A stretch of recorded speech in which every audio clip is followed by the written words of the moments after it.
I'm Lauren Griessmeyer with Nordic. I'm the Orders, Beaker, and Willow Practice Director. I'm here today with Mallory Powers, who's one of our Beaker consultants. Mallory, I'm going to let you say a little bit about yourself.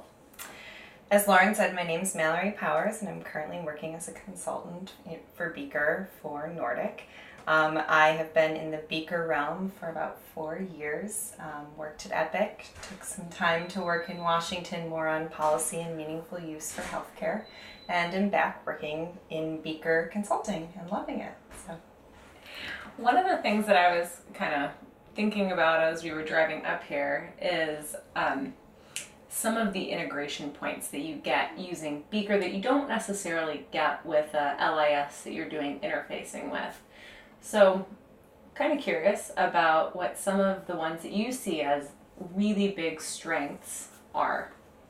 I think one of the big strengths that you can get with Beaker comes from another product, Rover. And Rover does mobile phlebotomy. It allows you to go to a patient's bedside, you'd scan their wristband, you'd pull up their orders, you'd be able to double check right there that you are actually, looking at the orders for the patient that you're with, print the labels, draw the blood, send it down to the lab.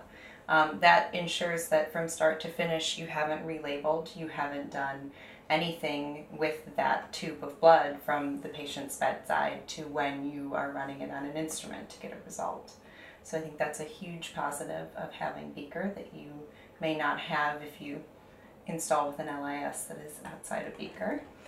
I think that another one is with the Optime and Anatomic Pathology integration, making sure that the orders that come from surgery flow seamlessly into pathology. There's no transcription of them, there's no interface that they need to cross, they just go start to finish from the OR into the pathology module. And I think another really big positive is just the system having all of the information in one place discreetly, and you can report on it, you can pull data from it, you can get to all of it as a physician, as a nurse, as a lab user.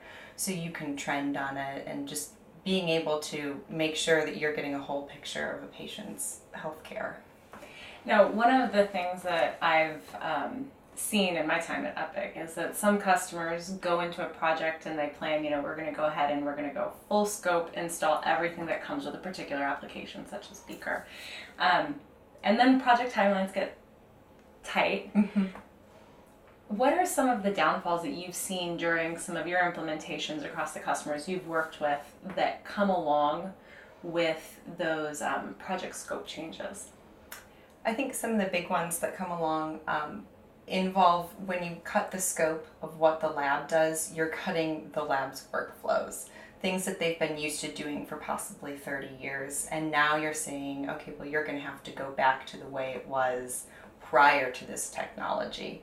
So it can take more like a paper workflow? Almost, but it can take something that was, maybe just happened in a snap to it's going to take them an extra 2 minutes or an extra 3 minutes, which when you multiply that by 1.5 million specimens a year, that really starts to add up for the lab. And the other one is when you take out workflows for the front end. One of them is you may have gotten into an install and seen that you couldn't do Rover at that point, and they used to be on a mobile device. We're doing bedside positive patient ID, and now you're taking that away. Their workflow again is going to be much slower. It's much more cumbersome. So really, when you go in and you shorten those timelines and you decide to cut pieces, you're taking them steps backwards.